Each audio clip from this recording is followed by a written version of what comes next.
Challengers.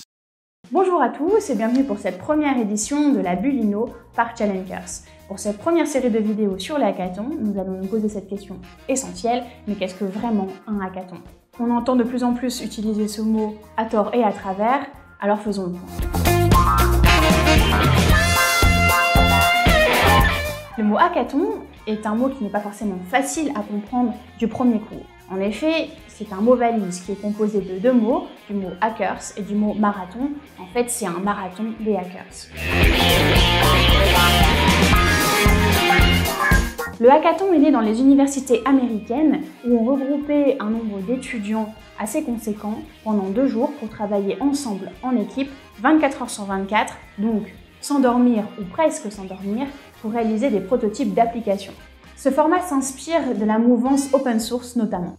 Facebook l'utilise d'ailleurs beaucoup et c'est comme ça qu'il a trouvé son bouton like.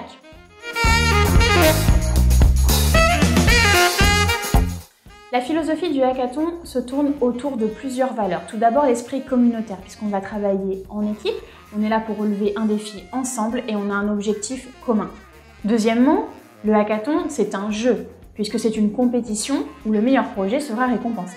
Et enfin, le hackathon est une merveilleuse plateforme d'apprentissage puisque vous travaillez avec des personnes d'horizons différents, avec des expériences différentes, des compétences différentes et vous allez vous enrichir les uns les autres. Depuis ses origines, le hackathon a beaucoup évolué. En effet, aujourd'hui, ce n'est plus forcément une compétition de développeurs informatiques et que des étudiants sur 2 jours sans dormir pendant 24 heures non-stop. Non, aujourd'hui, ça a beaucoup changé. En effet, on garde la forme, on garde la philosophie du hackathon, mais on n'a plus forcément cet objectif de réaliser des applications digitales. Aujourd'hui, un hackathon sert à trouver des solutions à un enjeu. Cet enjeu peut très bien être un enjeu sociétal, un enjeu organisationnel ou un enjeu technologique. Il n'y a donc plus forcément de développeurs dans le hackathon.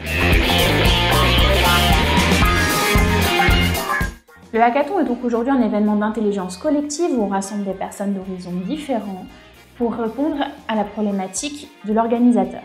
Les participants du hackathon peuvent être les collaborateurs de l'entreprise organisatrice, ses clients, ses partenaires et même du grand public. On peut traiter de tous les sujets sur un hackathon. Il peut s'agir de sujets techniques, de sujets sociétaux ou encore de sujets business. Le hackathon peut par exemple porter sur améliorer l'utilisation du big data pour les transports urbains ou encore améliorer la politique éducative pour les collégiens ou même travailler sur la relation client pour qu'elle soit plus personnalisée et performante. Les hackathons peuvent être utilisés par tout type de structure. Ça peut être des très grandes entreprises, ça peut être des PME, ou aussi des startups de 10 personnes, mais c'est aussi très utilisé par le secteur public et notamment les collectivités pour intégrer les parties prenantes dans leurs enjeux du territoire. On organise un hackathon pour plein de raisons. Tout d'abord pour innover. En 2 jours seulement, on obtient plusieurs projets solides et réalisables. Le hackathon est aussi très efficace pour souder une équipe, donc souder vos collaborateurs, souder vos parties prenantes, puisqu'ils travaillent en équipe dans un objectif commun et apprennent à se connaître et à se comprendre. Troisièmement, le hackathon sert aussi à accélérer sa transformation digitale. On y rassemble de nombreuses personnes qui vont travailler ensemble en équipe transversale, en mode projet, avec de nouvelles méthodes de travail et de nouveaux outils. C'est aussi pour eux l'occasion de réfléchir sur les enjeux digitaux de l'entreprise pour trouver eux-mêmes les solutions qui leur conviennent et qu'ils voudraient mettre en place. Par exemple, améliorer la sécurité des enfants à la maison pour réduire le risque d'accidents domestiques. Et enfin, le hackathon sert à communiquer. Le hackathon est un événement sur lequel vous pouvez communiquer auprès de vos collaborateurs, auprès de vos clients, auprès de vos partenaires.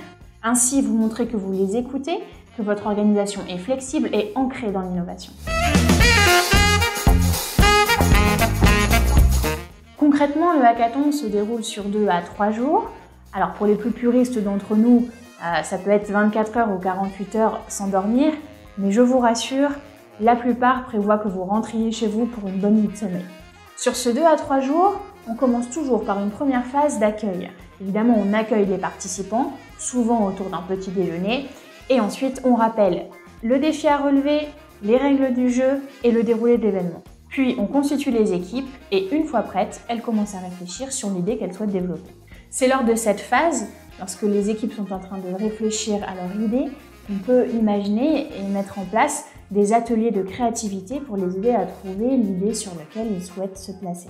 Une fois que leur idée est fixée, les équipes sont coachées pour les aider à passer de leur idée initiale à un projet qui soit solide, réalisable et prêt à être défendu devant un jury.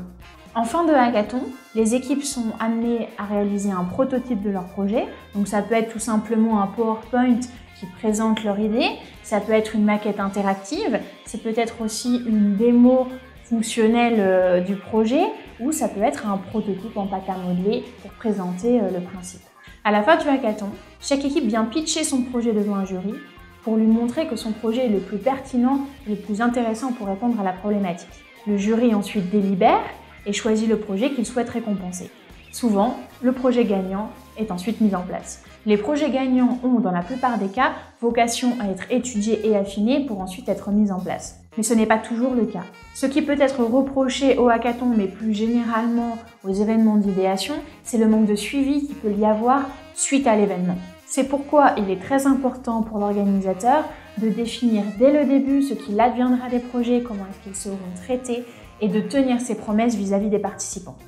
Maintenant, vous en savez plus sur les hackathons, un bel événement collectif, positif et tourné vers l'avenir. J'espère vous avoir donné envie d'écouter. Pour en savoir plus, passez à la vidéo suivante. À tout de suite!